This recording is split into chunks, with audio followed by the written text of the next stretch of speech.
The teacher laughed, classmates humiliated, but when his dad walked into the classroom, everyone was shocked. Subscribe and tell me in the comments what country you're from. Jaden Carter stood outside the front gates of Willowbrook Academy, his fingers tightening around the straps of his plain navy blue backpack.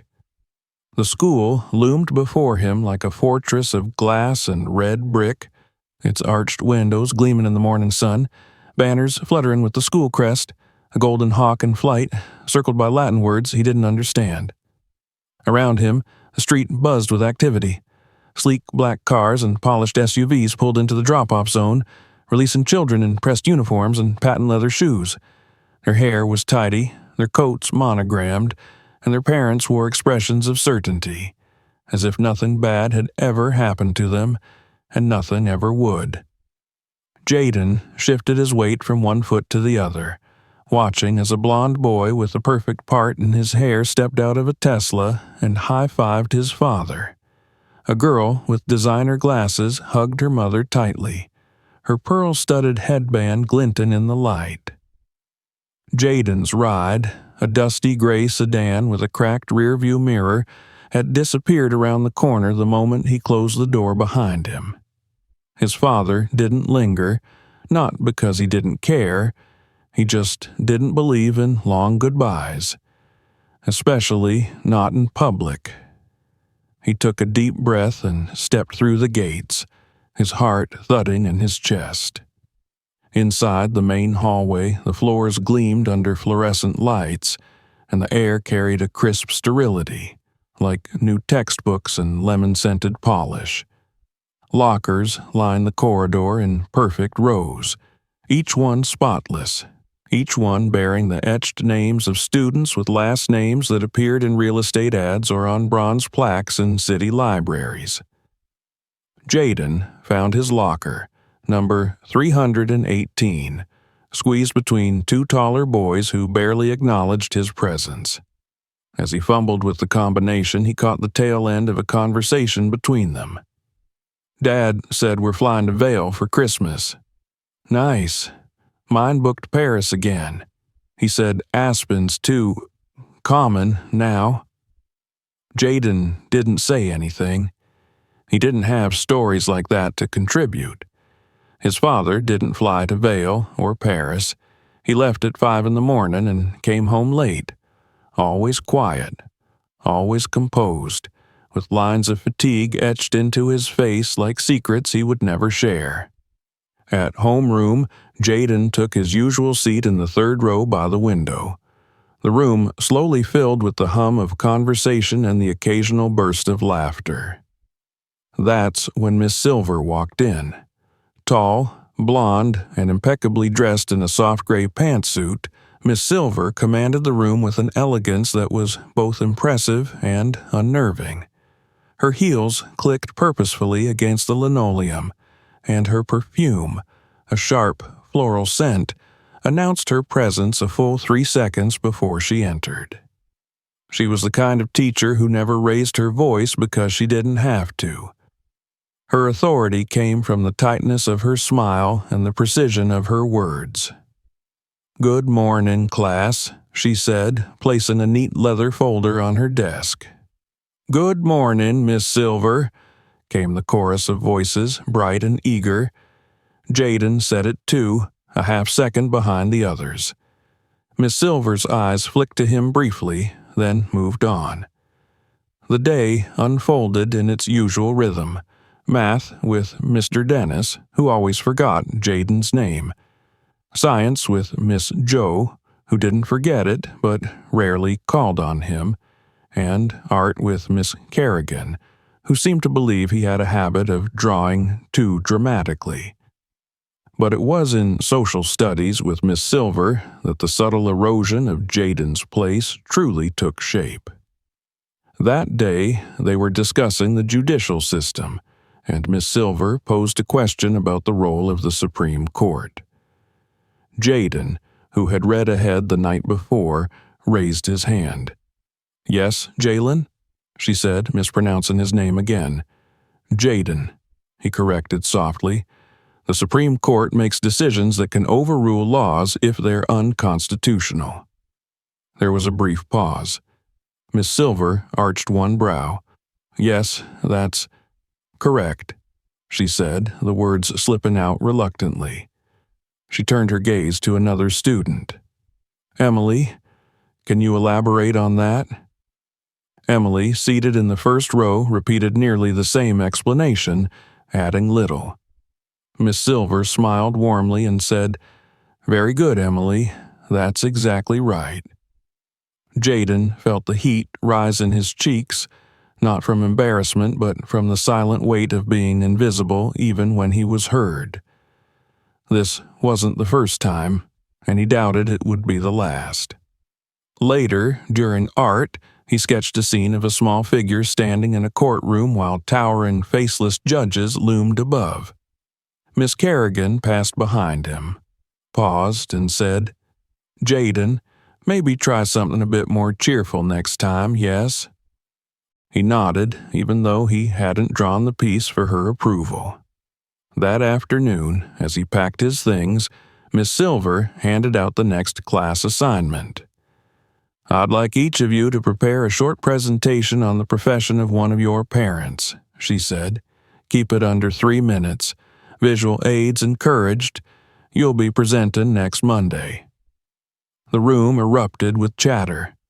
Tyler leaned over to Sophia and said, My dad can bring in drone footage from his construction project. Sophia flipped her hair. My mom just met with the governor. I'll ask her for a photo. Jaden remained silent, his fingers tightening around his pencil. He felt a knot form in his stomach, a mixture of dread and confusion. He had no pictures of his dad at work, no interviews, no company logos or project videos. He wasn't even sure what building his father worked in. That evening at home, Jaden sat at the kitchen table while his father reheated leftover chicken and rice. The silence was comfortable, familiar. But Jaden's thoughts were loud. Dad, he said at last, we got this assignment at school. I'm supposed to talk about your job. Jonathan Carter turned from the stove, his expression neutral. Oh? I have to tell the class what you do. Jonathan set the plate in front of him and sat down. He was wearing a plain black t-shirt and slacks, no tie, no suit. But his posture was always straight, his eyes always alert. What would you like to say? Jaden hesitated. I don't know. You never really told me, not all of it. His father studied him for a moment, then nodded. I work in government, security. Like, are you in the Army? No, he said with a small smile. I'm an intelligence officer. Jaden's eyes widened. Like the CIA? Jonathan's smile faded slightly. Yes, but you can't tell anyone details, not even your teacher. Jaden nodded solemnly. Can I say you work there, though? Just that. Nothing else. Jonathan considered this, then nodded. Yes, but only if you want to, and only if you're ready to deal with people not believing you. Why wouldn't they believe me? Jonathan's gaze grew distant, hard to read. Some truths sound too big to be real, especially when they come from people others choose not to listen to. Jaden didn't fully understand, but he felt the weight behind the words. He nodded again, slower this time. Over the weekend, he prepared his presentation. He drew a simple diagram of the CIA headquarters, wrote out what he knew about national security, and rehearsed what he'd say. He told himself that if he just said it right, if he was respectful and clear, maybe they'd listen. Maybe Miss Silver would finally look at him the way she looked at Emily, or Tyler, or Sophia. But something inside him already knew better.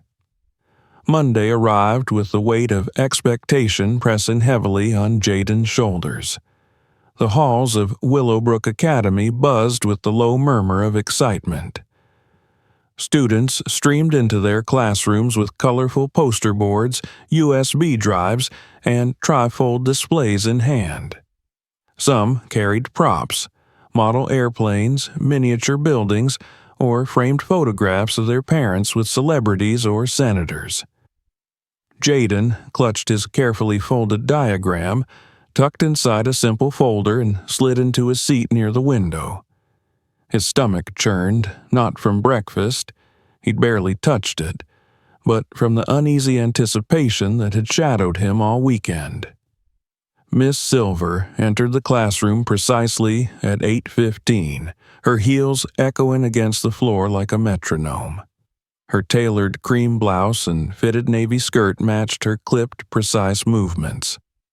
She smiled at the class with the cool assurance of someone who expected to be listened to and obeyed. "Good morning, everyone," she said, placing a thin stack of papers on her desk. "Today we begin our Parents in Society presentations.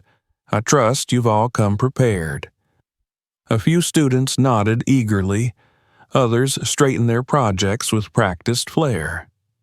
"We'll go alphabetically," Miss Silver continued, glancing at her tablet. "Which means, Tyler Whitman, you're up first." Tyler, with his neat blonde hair and impeccable blazer, strutted to the front of the room holding a poster that read, "Real Estate Tycoon, Building the Future." He spoke confidently, pointing to aerial photographs of luxury apartment complexes his father had helped develop across the city. He ended with a slide showing his family at a ribbon-cutting ceremony alongside the mayor. The class clapped enthusiastically. Miss Silver beamed. "Excellent work, Tyler. Well organized and informative." Next came Sophia Green, who spoke about her mother's work in political communications. She played a video clip of her mother on the local news, followed by a short anecdote about visiting Capitol Hill. Her presentation was met with similar praise, and Miss Silver jotted a note on her tablet with visible satisfaction. One by one, students paraded to the front, each story framed by wealth, influence, or public recognition. And then Miss Silver's eyes flicked back to her screen. Jaden Carter. The room seemed to still. Jaden stood, the folder in his hand suddenly heavy. He made his way to the front, aware of every step, every glance, every breath. When he turned to face the class, he saw their expressions, some neutral, some curious, a few already amused. "My name is Jaden Carter," he began, trying to keep his voice steady, "and I'm going to tell you about my dad." He opened his folder and held up the diagram he'd drawn, a simple rendering of the CIA headquarters in Langley, labeled neatly in pencil. "My dad works for the Central Intelligence Agency. He's an intelligence officer. He helps keep people safe by gathering information and preventing threats to national security." A beat of silence followed. Then, from the back of the room, someone snorted. "The CIA?" Tyler said, not bothering to lower his voice. "Sure he does." Laughter rippled through the class. Sophia whispered something to the girl next to her, who giggled behind her hand. Jaden flushed but held his ground. "He doesn't talk about his job much," he added quickly, "but he told me I could say that much, that he works in intelligence." Miss Silver, standing near the whiteboard, tilted her head in that way she did when addressing someone she'd already written off. "Jaden," she said slowly, with a smile that didn't reach her eyes. "We asked for presentations on real jobs, not stories." Jaden blinked. "It is real." "I'm sure your father is a very hard-working man," she said, her voice dripping with condescension, "but we must be careful not to misrepresent facts, especially when discussing institutions like the CIA. Do you know what misleading means?" Jaden's heart pounded. "I'm not misleading anyone. He really works there." Tyler leaned over his desk. "Yeah, probably cleaning the floors at the CIA. That counts, right?" More laughter, the kind that stings. Miss Silver didn't stop them. Instead, she gave a theatrical sigh. "All right, Jaden, That's enough for now. You may sit down. Let's move on." Jaden's hands trembled as he lowered his drawing and walked back to his seat. He couldn't meet anyone's eyes. Behind him, he heard more whispering, more snickering. "Agent Carter," someone whispered mockingly. "Secret spy boy." Ethan, seated beside him, shot the others a glare but didn't say anything aloud. His face was red, not from laughter but from embarrassment for his friend. Miss Silver continued with the rest of the presentations as if nothing unusual had occurred. But the tone had shifted. Every comment, every look Jaden received for the rest of the day was tinged with that same cruel amusement. At lunch, a group of boys walked by his table, saluting mockingly. "Yes, sir. Ready for your secret mission, sir." Jaden kept his head down. He barely touched his sandwich. By the time the final bell rang, the knot in his stomach had tightened into something hard and bitter. He walked out to the front gate alone, where the old gray sedan pulled up to the curb. He opened the door and slid into the passenger seat, his shoulders sagging under the weight of the day. Jonathan glanced at him. "Tough day?" Jaden nodded without speaking. They drove in silence for a few blocks. Then, as the car idled at a red light, Jonathan turned slightly toward him. "Do you want to talk about it?" Jaden hesitated. Then the words tumbled out in a rush. "We had to do presentations about our parents. I told them you worked at the CIA, and they laughed at me. Miss Silver said I was lying. She embarrassed me in front of everyone." Jonathan's expression didn't change, but his hands tightened on the steering wheel. "She said we shouldn't make up stories. She said I was misleading the class. And then Tyler said you probably mopped the floors." And everyone laughed. They were quiet again. Jaden's voice was small when he added, "Why didn't you come to school things before? Maybe if they saw you, they'd believe me." Jonathan exhaled slowly. "You know why I can't always come. My job doesn't allow for it." "I know," Jaden muttered. "It's just not fair." "I agree," his father said. "It's not." They arrived home and Jaden trudged upstairs without another word. He didn't do his homework right away. He didn't play video games or read. He just lay on his bed, staring at the ceiling, his mind replaying every cruel laugh, every dismissive glance. Downstairs, Jonathan sat in his study, the door ajar. His voice was low and urgent on a secure line. "I understand the implications," he was saying, "but this cannot wait. There's been a breach, and I have reason to believe it's connected to my son's school." Jaden edged closer to the door. He could hear the tension in his father's voice, something he rarely showed. "I'll handle it personally," Jonathan said at last. "Yes, first thing Monday." That night, Jaden couldn't sleep. His thoughts raced in circles, questions spinning faster than answers. He went to get a glass of water, and as he passed his bedroom window, he saw something strange. A black SUV parked across the street, engine idling. A man stepped out, spoke into a device on his wrist, scanned the neighborhood, and got back in. Jaden's breath caught. He hurried to his father's room and knocked. Jonathan opened the door almost immediately, still dressed. "There's a car outside," Jaden said. "I think someone's watching us." Jonathan walked calmly to the window, looked out, and nodded. "Don't worry," he said, placing a hand on Jaden's shoulder. "Go back to bed." "But who are they?" "Some things are safer if you don't know," Jonathan said gently. "Trust me." Jaden didn't argue, but he also didn't sleep well that night. The truth had cost him more than he expected, and in the morning, he suspected, it would cost even more. The week moved forward with aching slowness. Jaden walked through each day wrapped in a heavy fog of embarrassment and caution. Every hallway seemed longer, every classroom colder.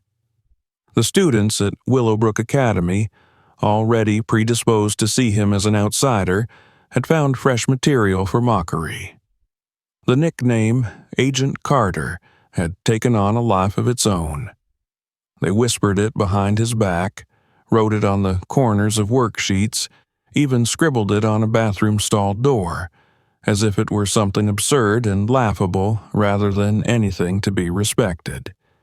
Miss Silver, meanwhile, had returned to her usual aloof professionalism, but her tone toward Jaden remained clipped, distant, and vaguely indulgent, like she was humoring someone who couldn't quite be trusted to tell fact from fiction.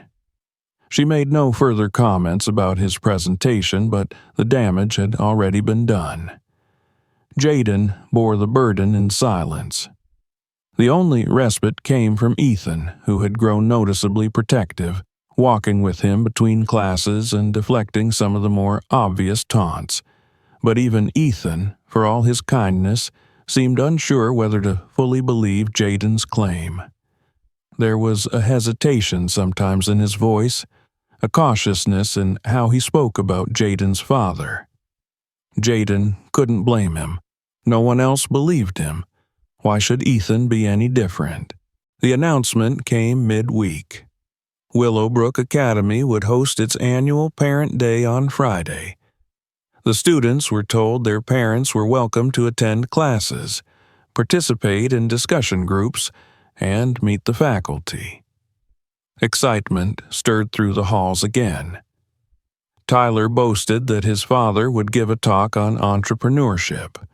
Sophia said her mother might bring cupcakes and a signed photo of her with a state senator. For Jaden, it only brought dread. Miss Silver, in her usual graceful way, had brought it up with just enough emphasis to needle him. Parent Day is such a valuable opportunity, she told the class, her eyes sliding across the room until they landed on Jaden. A time to see the foundation behind each of you. I do hope everyone will have a parent or guardian attending. Jaden said nothing. He didn't know if his father would come. He didn't even know if he should ask. That night, after dinner, he sat at the kitchen table while his father sorted through papers in the adjoining study. "Dad?" he said hesitantly. Jonathan looked up. "Yes? There's Parent Day on Friday. Everyone's parents are coming. It's supposed to be this big thing." Jonathan didn't speak right away. He studied Jaden's face, noting the tension in his voice, the way his fingers drummed nervously on the table. "Will you be able to come?" Jaden asked, trying to keep his tone casual. Jonathan set the papers down and leaned back in his chair. "I can't promise anything," he said. "You know how my schedule works. Sometimes things come up." "I know," Jaden murmured, looking away. But the next morning, as Jonathan drank his coffee and scrolled through secure emails on his tablet, he made a quiet phone call before Jaden came downstairs. The message was simple, direct. "Clear my calendar for Friday. I'll handle this myself." By Thursday afternoon, rumors about Parent Day were reaching their peak. There were whispers about guest speakers and catered lunch from a well-known bakery downtown. Jaden had still heard nothing from his father. He tried to stay hopeful, but a growing part of him prepared for disappointment. Miss Silver, never one to waste an opportunity for subtle humiliation, made a comment during class that sealed the tension in Jaden's chest. "Remember, class," she said, "please let us know if your parent is unable to attend, so we can adjust expectations accordingly. Not everyone has the availability to participate." Her eyes flicked toward Jaden just long enough to confirm the implication. Ethan leaned over. "She thinks your dad won't show." Jaden nodded. "He will." "Are you sure?" "I'm sure," he said, though his heart wasn't. Not completely. Friday arrived crisp and bright, the sky a flawless sheet of blue above the treetops. Jaden dressed carefully, straightening the collar of his uniform twice before deciding it still didn't look quite right. He checked the mirror again, then grabbed his backpack and headed out the door, saying goodbye to his father, who was already dressed and sipping coffee at the kitchen counter. "You're still coming?" Jaden asked, trying to sound casual. Jonathan met his eyes. "I said I would." Jaden nodded and walked out to meet Mrs. Delaney, their elderly neighbor who often drove him when his father left early. As they pulled into the school's circular driveway, Jaden saw luxury cars lined up like a dealership showcase. The scent of fresh flowers and catered breakfast wafted through the open doors. Inside, the school buzzed with adults, fathers in tailored suits, mothers in designer blouses, each greeted by smiling staff. The energy was electric, and Jaden moved through it like a ghost, trying to find a place where he could blend into the background. Miss Silver stood in the center of the main hallway like a hostess at a gala. She wore a pearl-colored dress and matching heels, her hair styled in an elegant twist. As each parent approached, she extended a hand, smiling graciously. When Jaden passed by, she gave him a nod, so slight it could have been mistaken for a blink. In the classroom, students and parents gathered in clusters. Sophia's mother had brought in pastries. Tyler's father was already discussing real estate trends with a pair of intrigued fathers. Jaden sat at his desk, his hands in his lap, his eyes flicking toward the clock every few seconds. Minutes passed, then 10, then 15. No sign of his father. Miss Silver clapped her hands gently. "All right, everyone, we'll begin our class discussion shortly. Thank you all for being here." Jaden felt a sinking feeling in his stomach. He was about to lower his gaze when the classroom door opened. A tall man stepped inside. He wore a sharply pressed dark suit, his tie a muted navy, his shoes polished to a quiet shine. His posture was erect, his expression calm but commanding. A leather portfolio hung at his side, and clipped to his jacket was a badge that shimmered faintly with the seal of the United States. Jaden recognized him instantly. "Sorry I'm late," Jonathan Carter said, addressing the room with quiet authority. "Had to reroute. Security protocols." The room went still. Miss Silver blinked, visibly startled. Her smile faltered for the first time that morning. Jaden stood slowly, a flush of astonishment and something like pride spreading across his chest. Miss Silver approached with a hesitant step. "Mr. Carter, welcome. We weren't expecting you." Jonathan extended his hand. "Jonathan Carter, Jaden's father." "Yes, of course." She shook his hand, her grip noticeably weaker than usual. "I've heard a great deal about your class," Jonathan continued smoothly, "and I understand Jaden recently gave a presentation about my profession." "Yes, well," Miss Silver's composure wavered. "It was quite imaginative." Jonathan's smile tightened. "I assure you, there was no imagination involved." He turned slightly, raising his hand to reveal the identification clipped to his lapel. It bore the unmistakable emblem of the CIA. Gasps rippled through the room. A few parents leaned in for a closer look. Tyler's father coughed into his hand. Sophia's mother looked vaguely faint. Miss Silver's mouth opened, then closed. "You're with the Central Intelligence Agency?" "Yes," Jonathan said. "I work in operations and strategic intelligence." The silence that followed was complete. Jaden didn't move.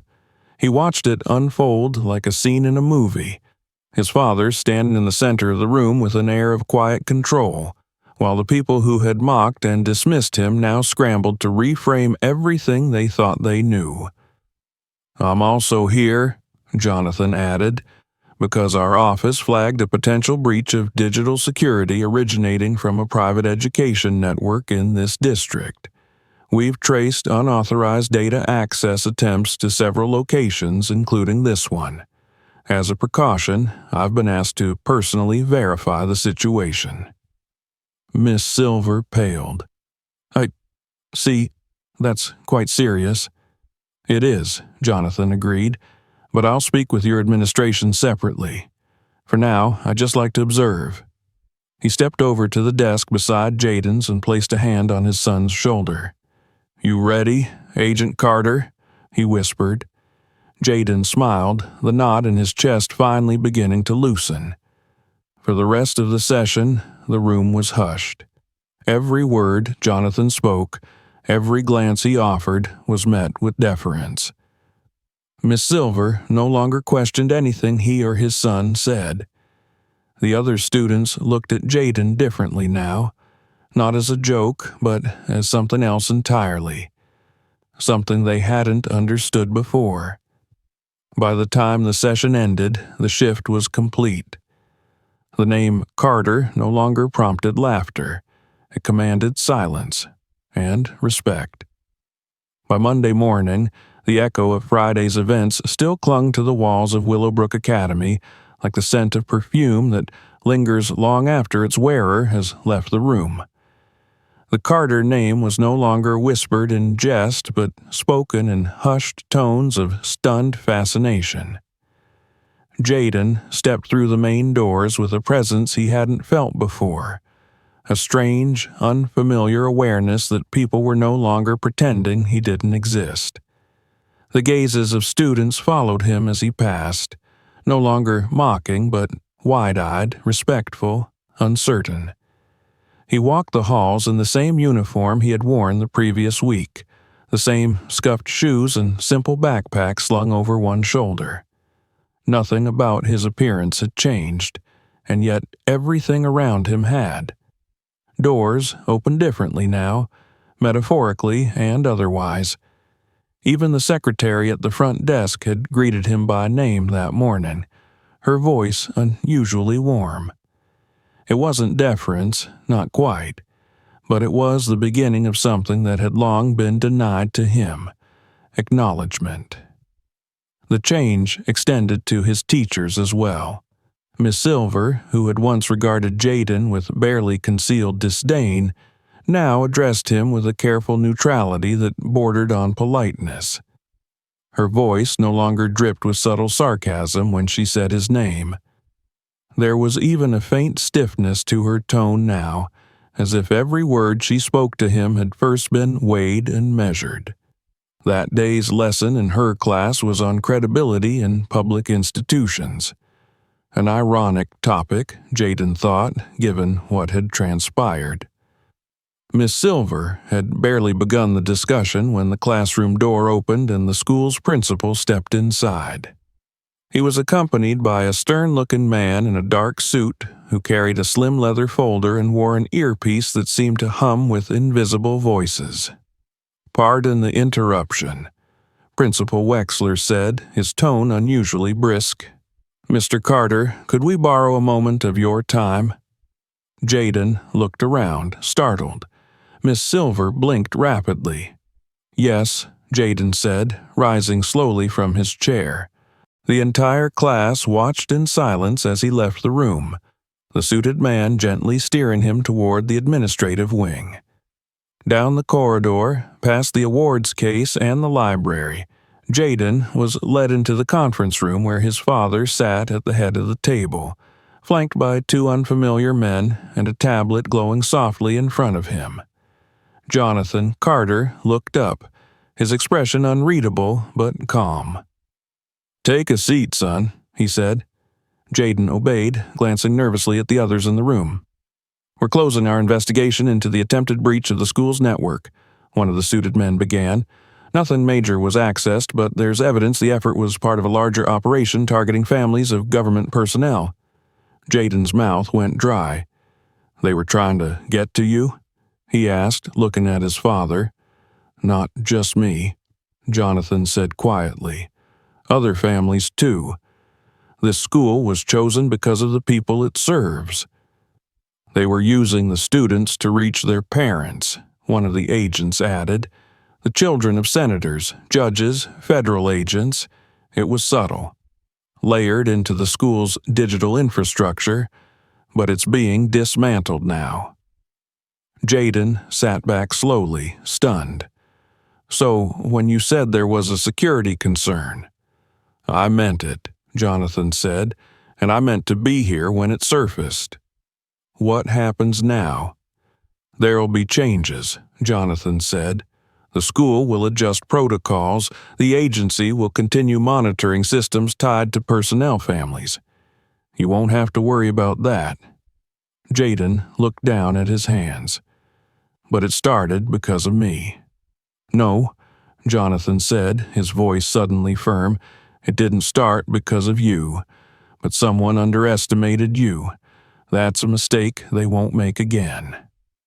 By the time Jaden returned to class, the rumors were already racing through the halls.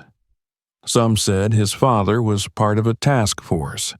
Others said the school had been infiltrated by foreign hackers. A few whispered about surveillance vans and facial recognition software.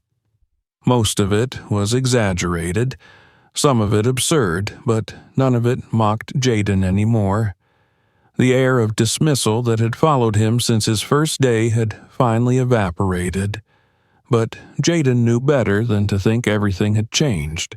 Respect born of fear or awe wasn't the same as real understanding. He still saw the sidelong glances, the uneasy silences when he entered a room. Miss Silver, though more careful now, hadn't apologized. Not really. She had made no public acknowledgement of how she'd treated him, and perhaps she never would. The formal apology came from someone else. At the end of the week, Principal Wexler called Jaden and his father to a private meeting. He stood awkwardly in his office, hands folded in front of him as Miss Silver entered behind him. She looked pale, her composure intact but clearly strained. She met Jaden's gaze for the first time without the familiar veil of superiority. "Jaden," she said, her voice flat but controlled, "I owe you an apology. I misjudged you. I dismissed your words and your presentation unfairly. I allowed my assumptions to guide my actions. That was wrong." Jaden didn't answer at first. He studied her face, noting the careful set of her jaw, the stiffness in her posture. This wasn't an emotional apology. It was institutional, strategic, perhaps even instructed. Jonathan said nothing, simply watched. "I hope," Miss Silver added after a moment, "you'll accept that I'm trying to do better." Jaden gave a slow nod. Trying is a good place to start. Her eyes flickered, and then she turned and walked out of the room. The next Monday, Jaden returned to school with less apprehension. Things weren't perfect, but they were different. Ethan met him at the gate with a quiet fist bump. Tyler mumbled something that might have been sorry as they passed in the hallway. Even Sophia, ever the politician's daughter, gave him a tight-lipped smile and said, "Your dad's is intense, but cool." Jaden didn't answer. He didn't need to. Classes resumed. Routine returned. But Jaden noticed things now that he hadn't before. How teachers addressed certain students differently. How detentions were handed out more quickly to kids who looked like him. How assumptions hung in the air like invisible wires waiting to trip someone. He saw it. And he remembered. One afternoon, Miss Silver approached him after class. Her expression was wary, but her voice was almost gentle. "I'm starting a new class project," she said. "It's about perception, assumptions. I thought, maybe you'd consider speaking to the class about your experience, if you're comfortable." Jaden was quiet for a long moment. "I'll think about it," he said. And he did. At home that night, Jonathan stood on the porch as the sun dipped below the horizon. He held a mug of tea in one hand, his posture as straight as ever. Jaden came out to join him, leaning on the railing beside him. "She asked me to talk to the class," he said. "About what happened?" Jonathan sipped his tea. "And?" "I said I'd think about it." Jonathan looked at him sideways. "You don't owe them anything, you know." "I know, but maybe it's not about them." Jonathan gave a small smile. "Maybe not." They stood in silence for a while, watching as the sky turned orange, then pink, then gray. A black SUV rolled slowly past the street, its windows tinted, its movements careful. Jaden didn't flinch, he just watched it go. "They're still there," he said. "For now," Jonathan replied. "They won't be forever." "I kinda don't mind," Jaden said after a moment. "It's weird, but it makes me feel like we're not invisible anymore." "You never were," Jonathan said. "They just didn't want to see you." Jaden turned that over in his mind. It felt true. The next day, he told Miss Silver he would speak to the class. He stood in front of the room the same way he had a week ago, but this time the silence was different. Not mocking, not doubtful. Just waiting. "I told the truth," he said simply, "but no one believed me. Not because it wasn't true, but because of who I am, what I look like, where I come from." No one interrupted. "Maybe you think it doesn't matter now, that it all worked out, but it does matter, because people shouldn't have to prove they're telling the truth just because they don't fit into your idea of what's possible." He paused. "Believe people, especially when it's hard." When he sat down, the room remained quiet for a beat. Then someone clapped, then another, then the whole room. Miss Silver didn't smile, but she nodded. Jaden felt something shift inside him, something that wasn't pride or relief, but something stronger. Later that night, his father was waiting in the car as usual. Jaden climbed into the passenger seat. "How was school?" Jonathan asked. "Good," Jaden said. They listened. Jonathan nodded. "Sometimes that's enough." Jaden looked out the window as they drove, watching the trees blur past, the familiar streets folding into each other. The SUV still trailed at a discreet distance, but he no longer noticed it with fear. It was just another part of his world now, one that, for the first time, made sense. He turned to his father. "I've been thinking," he said.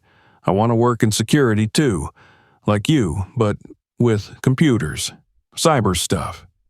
Jonathan glanced at him, a quiet smile on his lips. "That's a good goal," he said. "Important work." "I want to protect people," Jaden added, "the way you do." "You already started," Jonathan replied.